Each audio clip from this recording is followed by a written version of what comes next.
that it's easy to figure you out. If I can have you now, then easy. Bismillahirrahmanirrahim. Assalamualaikum warahmatullahi wabarakatuh. Di sini kami dari kelompok 5 yang beranggotakan 1. Istati Nur Mukarramah, 2. Adi Prakoso, dan 3. Wasilatul Muniroh. Kami akan mempresentasikan tentang pembentukan kalimat.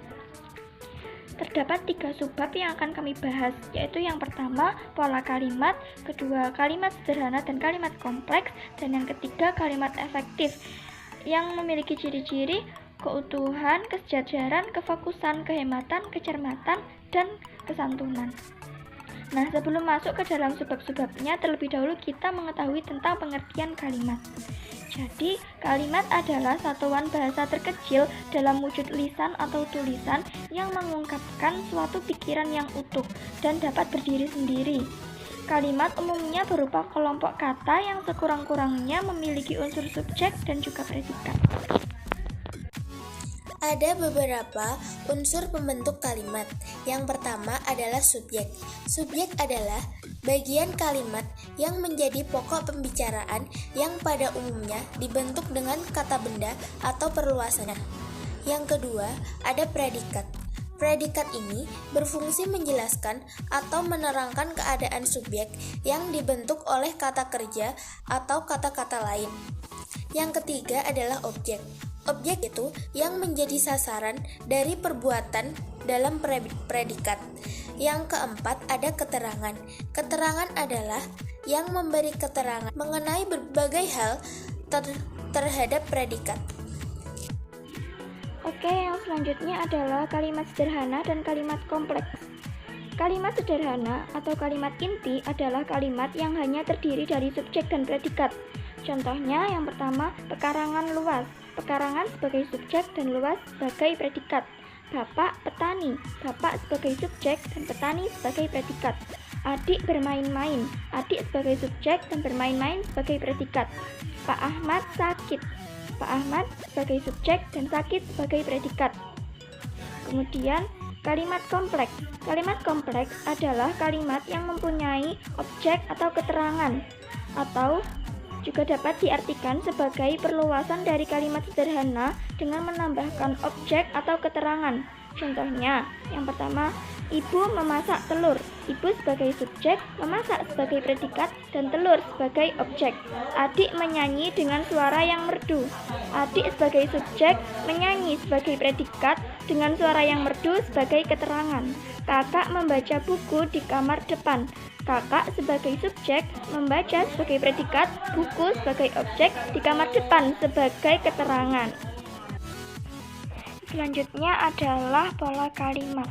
Pola kalimat adalah susunan yang terdiri dari beberapa unsur kalimat yang akhirnya membentuk sebuah kalimat yang utuh. Terdapat 8 bentuk pola kalimat. Yang pertama yaitu subjek plus predikat. Merupakan pola dasar yang paling sederhana. Contoh, ibu memasak. Ibu sebagai subjek dan memasak sebagai predikat. Ayah memancing. Ayah sebagai subjek dan memancing sebagai predikat. Pola yang kedua yaitu subjek plus predikat plus objek. Pola ini biasanya dipakai dalam kalimat deklaratif aktif dan kalimat aktif transitif. Contoh, ibu memasak telur. Ibu sebagai subjek, memasak sebagai predikat, dan telur sebagai objek. Ayah memancing ikan. Ayah sebagai subjek, memancing sebagai predikat, dan ikan sebagai objek. Pola yang ketiga yaitu subjek plus predikat plus pelengkap. Pola ini lebih sering digunakan dalam contoh kalimat deklaratif aktif intransitif, contoh kalimat deklaratif semi-transitif, kalimat aktif intransitif, dan contoh kalimat aktif semi-transitif. Contoh, tubuhnya berlumuran peluh. Tubuhnya sebagai subjek, berlumuran sebagai predikat, peluh sebagai pelengkap. Pola yang keempat yaitu subjek plus predikat plus keterangan. Pola ini biasa diaplikasikan pada kalimat deklaratif aktif intransitif dan kalimat aktif intransitif. Contoh, ibu memasak di dapur. Ayah memancing di sungai. Ibu sebagai subjek, memasak sebagai predikat, di dapur sebagai keterangan. Ayah sebagai subjek, memancing sebagai predikat, di sungai sebagai keterangan. Next.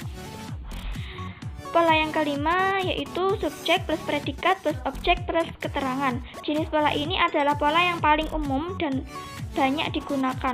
Contoh, ibu memasak telur di dapur. Ibu sebagai subjek, memasak sebagai predikat, telur sebagai objek, di dapur sebagai keterangan. Ayah memancing ikan di sungai. Ayah sebagai subjek, memancing sebagai predikat, ikan sebagai objek, di sungai sebagai keterangan. Pola yang keenam yaitu subjek plus predikat plus objek plus pelengkap. Contoh, ibu membelikan ayah kemeja baru. Ibu sebagai subjek, membelikan sebagai predikat, ayah sebagai objek, kemeja baru sebagai pelengkap. Pola yang ketujuh yaitu subjek plus predikat plus pelengkap plus keterangan. Contoh, anak-anak bermain bulu tangkis di lapangan. Anak-anak sebagai subjek bermain sebagai predikat, bulu tangkis sebagai pelengkap, di lapangan sebagai keterangan. Pola yang ke-8 yaitu subjek plus predikat plus objek plus pelengkap plus keterangan. Pola yang satu ini merupakan pola kalimat yang paling kompleks. Contoh, ibu memasak telur sendirian di dapur. Ibu sebagai subjek, memasak sebagai predikat, telur sebagai objek, sendirian sebagai pelengkap, di dapur sebagai keterangan. Kalimat efektif. Yang pertama, pengertian dari kalimat efektif. Apa sih itu kalimat efektif? Kalimat efektif adalah kalimat yang disusun berdasarkan kaidah-kaidah yang berlaku, seperti unsur-unsur penting yang harus dimiliki setiap kalimat, memperhatikan ejaan yang disempurnakan, serta cara memilih diksi yang tepat dalam kalimat, sehingga kalimat tersebut mudah dipahami oleh pembaca atau pendengar. Ada beberapa syarat-syarat kalimat efektif. Yang pertama, secara tepat mewakili pikiran pembicara atau penulisnya. Yang kedua, mengemukakan pemahaman yang sama tepatnya antara pikiran pendengar atau pembaca dengan yang dipikirkan pembaca atau penulisnya. Yang ketiga, mudah dipahami oleh pendengar atau pembacanya.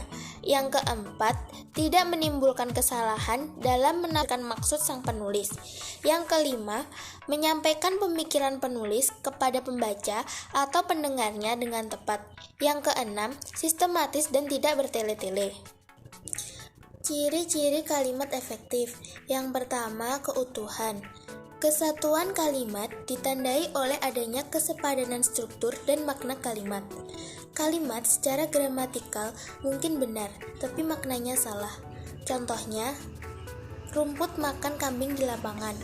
Ini adalah contoh kalimat tidak efektif. Sedangkan contoh kalimat efektifnya yaitu kambing makan rumput di lapangan. Yang kedua adalah kesejajaran. Kesejajaran adalah kesamaan bentuk kata yang digunakan secara konsisten. Misalnya, kesatuan, kemakmuran, kedamaian, kesejahteraan, pertanian, perikanan, perkebunan, mengerjakan, membawakan, menertawakan. Contohnya, Pak Hendra menegur anaknya karena mengetahui anaknya mencuri. Yang ketiga adalah kefokusan. Kalimat efektif harus memfokuskan pesan terpenting agar mudah dipahami maksudnya. Nah, contohnya adalah berbagai pihak perlu memperhatikan peristiwa itu agar tidak terulang lagi. Yang keempat adalah kehematan. Kalimat efektif tidak menggunakan kata-kata atau frasa yang tidak perlu digunakan. Contohnya, saya tidak suka buah apel dan durian. Ini adalah contoh kalimat yang hemat. Sedangkan contoh kalimat tidak hematnya yaitu saya tidak suka buah apel dan saya tidak suka buah durian. Yang kelima adalah kecermatan dan kesantunan. Kecermatan dan kesantunan terkait dengan ketetapan memilih kata sehingga menghasilkan komunikasi baik, tepat, tanpa gangguan emosional pembaca atau pendengar. Kalimat dikatakan baik jika pesan yang disampaikan dapat diterima oleh orang lain. Nah, kecermatan kata dalam kalimat ditentukan ketepatan pilihan kata dengan daya ekspresinya yang tinggi. Contohnya, binatang ialah fauna yang tidak berakal. Kesantunan kata berarti kalimat tersebut mengandung gagasan yang diekspresikan dengan baik, harmonis, dan keakraban. Contohnya, telah disetujui pembagian dana APBD Kota Yogyakarta, alokasi dana pendidikan naik 5%.